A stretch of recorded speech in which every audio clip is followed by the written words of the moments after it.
welcome back to the channel, guys. Today's video we're going to be looking at the Litchi app, which is another alternative to the DJI Fly app.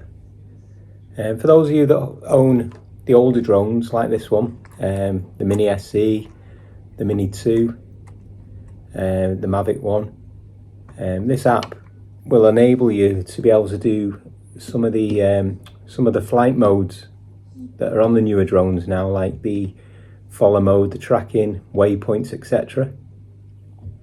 So today's video we're going to be just looking at the home screen today. I'm going to give you a tutorial on that if you've not seen it before. We're just going to be running over all the different controls on there and what they do. And in future videos I'm going to be doing like a bit of a series of videos just to show you how the follow mode works, the tracking and waypoints, etc.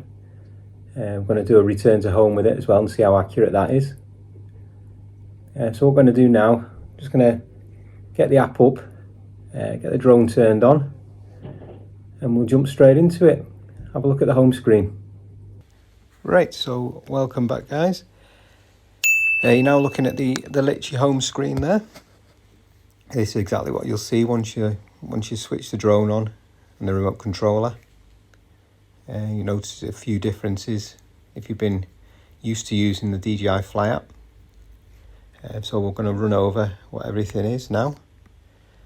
Just to be aware, I'm using the iOS version, and they do an Android version as well, which you can download. One of the noticeable differences will be in the bottom left hand corner. You'll see that there's no radar there like you get on the DJI Fly app. If you do use the Android version, you will have that as well. So just so you're aware of that.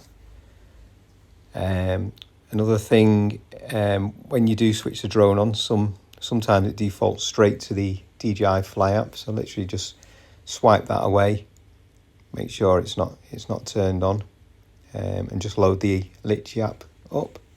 It might ask you if you want to use it all the time or allow once. Just click to allow once, because otherwise it will set it as default setting and always load that one up. So yeah, let's jump straight into it. In the top left hand corner, FPV, which is this screen you're looking at now. If we tap on that, it gives you all your different flight modes. You've got waypoint, follow mode, orbit, pano. You've got your focus mode, your tracking, and then you've got your account record screen. But what we're going to be doing, obviously just looking at the home screen today, so in the future videos we are going to be doing a separate video for each one of these, so you can see exactly how they work as well. So moving on, to come out of that, you just simply tap back on FPV. It takes you back to this screen again. So next to that is your satellite count. We are indoors, so I won't be taking off. Next to that one is your radio control, your battery power, what's left in your controller, 92%, so that's good. In the middle there is the modes, so it will tell you whether you're in GPS or ATI mode. And also it'll tell you what flight mode you're using. So at the moment it's in cine mode. Next to that is your radio control signal. And if you tap on that next to it, you can actually change your modes on there. It'll put your normal mode, sports mode, your tripod mode, the cine mode. It's showing it's in GPS at the moment. Next to that is your video signal strength there. It's on 100%, so that is good, but it's to be expected as I'm right next to the drone. Moving on across the top is your drone battery power. If you tap on that, very much like the DJI Fly app, you can see all the voltage, the temperature, your remaining power, total capacity, battery life, and the number of times it's been charged. And you can also toggle the battery voltage on and off. Moving along the top again is your general settings. I'm not going to go too much into detail with these because obviously everyone likes their own settings. But if you look, first is your unit. So I keep it in metric, feet and inches, but you can change it to miles per hour. You can have meters per second, whichever you want. And then you've got your maps. So you've got your map type and your map engine. I use Google Maps, and I normally keep it on just a standard setting for the maps. Again, you've got your map zoom, show geo warnings. These two now. I keep these toggled off because we don't need these really. This is just your China mainland settings, calibrate maps for China mainland, etc. We don't really need those, so just keep those toggled off. Underneath these, you've got show home orientation, show GPS coordinates. GPS coordinates, there's lots and lots of settings here, moving down the list. Like I say, you can just have a look yourself and see which settings you prefer.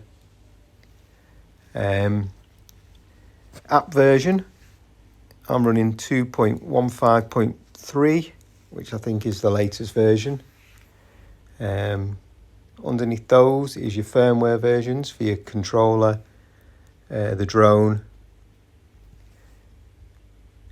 You've got Find My Aircraft, your help, reset all settings, check and sync license, and delete your account. Then you come to your aircraft settings. You go home altitude, return to home. Just bear in mind that whatever you set it to on your app, it will default to that setting for all of the apps that you use to fly. So for example, if it's set at 80 on here, it'll be set at 80 on the DJI Fly app as well, and vice versa. Then you've got your maximum altitude, obviously 120. Your dynamic home point, if you turn that on, that will set your return to home to the controller and not from your takeoff point. So that's pretty handy if you're on a boat or something like that. And then you've got your air data, UAV, and that's just for storing all your flight records. Then you come down to your return to home. Obviously, if it's signal lost, it'll return to home. You can change that as you can with the DJI Fly app as well. Hover, land, return to home. Then you have your landing protection, which is the sensors underneath the drone. You notice if you come to do a hand catch or anything like that, the drone will raise up about 2 foot. You can actually turn that on and off on this one. Vision positioning system and your minimum location accuracy. Then you come on to gimbal. Pretty self-explanatory there again. And then you've got your transmission. You can pick which channel you want to use. I generally keep it on the 149 5.8. Now come down to the camera.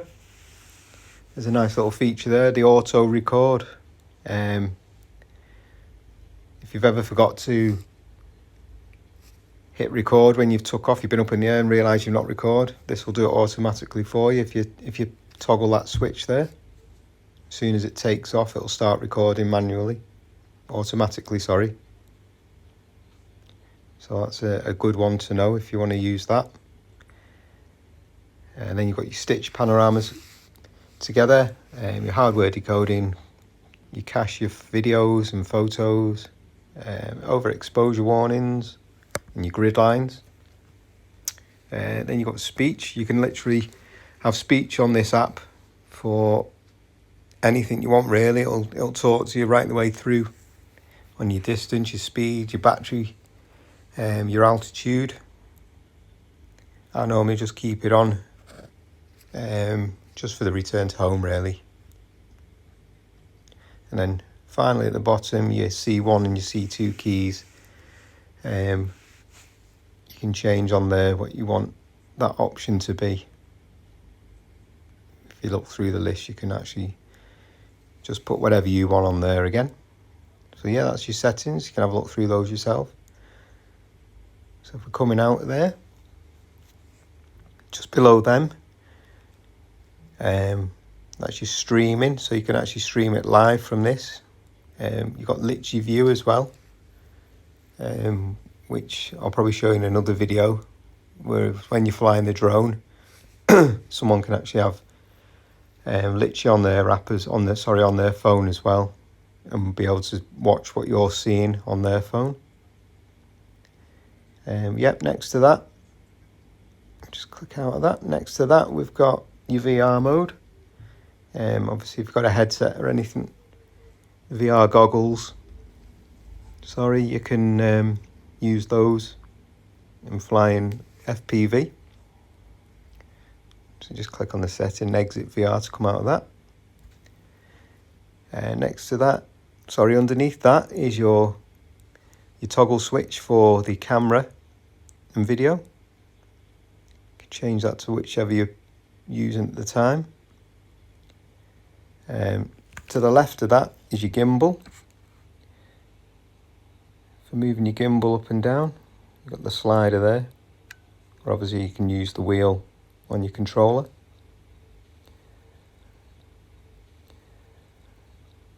To the right of that one now, underneath the toggle switch, is your stop button for your video or for taking a photograph. Obviously you can use the remote control for that as well. Underneath that is the camera settings.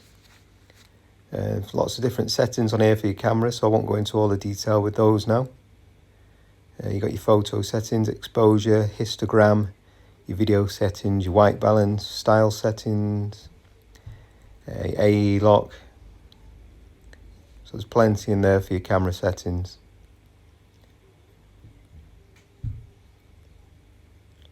Now, just in the bottom right hand corner is your map. If you tap on that, it'll actually bring your map up. And then moving across, the bottom left is all your flight information there, your flight telemetry. You've got your altitude, your distance, your speed as well. So you can keep track of everything on there whilst you're up in the air. And then just above that is your automatic takeoff button. So we're not going to do that now because we're indoors.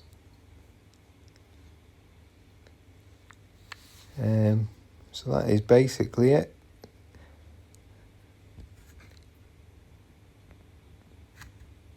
If you look just under your settings at the top of the screen, directly under the GPS, etc. This represents your battery status. And so when you're up in the air, you'll notice that it has a red part as well, red and green. The red part represents the battery power required for your return to home. And then underneath that is your camera settings that you're on now. So that is basically the Litchi home screen. That was the Litchi home screen for you, tutorial on that. If I did leave anything out, then please be sure to drop a comment down below. I'll try my best to answer that for you. Keep watching, because we're going to be doing a series of videos now. Hopefully I'll do the the follow me mode and the tracking mode next. We'll have a look at the return to home as well, check the accuracy out. Yeah, so that's about it for today. So if you did enjoy that one, give it a huge thumbs up for me. If you didn't, hit the dislike button twice or 4 times. Oh, I did forget to mention, over here in the UK, the cost of it is about £25 to actually download the app. So yeah, if you're looking to download it, that's what you're going to be expected to pay. So keep watching the videos and see if it's worth it. As usual, thanks for watching, and I'll see you all on the next one. Take care for now.